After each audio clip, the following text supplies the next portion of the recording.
આપણે હાલની પરિસ્થિતિથી તમામ અવગત છીએ. કોઈપણ નાગરિકે આ પરિસ્થિતિમાં ગભરાવાની જરૂરિયાત નથી, પરંતુ આપણે સૌએ સતર્કતા દાખવવાની ચોક્કસપણે જરૂરિયાત છે.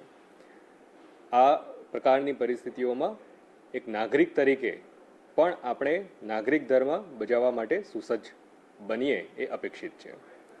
કોઈપણ પ્રકારની અફવા ઉપર આપણે ધ્યાન ના આપીએ.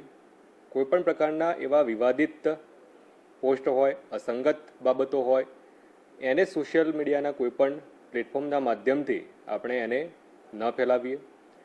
હાલમાં આપણને ખ્યાલ છે, ડ્રોન ઉડાડવું, ફટાકડા ફોડવા, આ પ્રકારની જે પ્રવૃત્તિઓ છે કે જે લોકોમાં ભય ઉપસ્થિત કરી શકે છે, એવી કોઈપણ આપણે બાબતોથી દૂર રહીએ એ પણ અપેક્ષિત છે.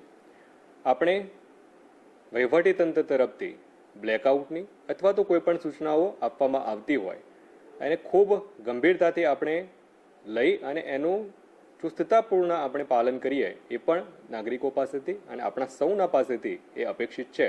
ત્યારે આપણે સૌ એનું પાલન કરવા કટિબદ્ધ બનીએ. ખાસ કરી કચ્છના જે આપણા નાગરિકો છે એ નાગરિકોને મારી એ પણ અપીલ છે, આપણે હાલના સંજોગોમાં બિનજરૂરી રીતે આપણી અવર જવર ક્યાંય પણ હોય એ ટાળીએ. આપણા વડીલો, આપણા જે પણ બાળકો અને પરિવારના એવા જે પણ લોકો છે કે જેમની સુરક્ષા સુનિશ્ચિત કરવી આપણા પોતાના હાથમાં છે. એમની સુરક્ષા અને એમની ચિંતા આપણે સૌ પ્રથમ કરીએ. મારી આપ સૌને વિનમ્ર અપીલ પણ છે, નાગરિક ધર્મ તરીકે આપણે સૌ સ્વૈચ્છિક બ્લેકઆઉટમાં પણ સહયોગ આપી અને જોડાવવું જોઈએ.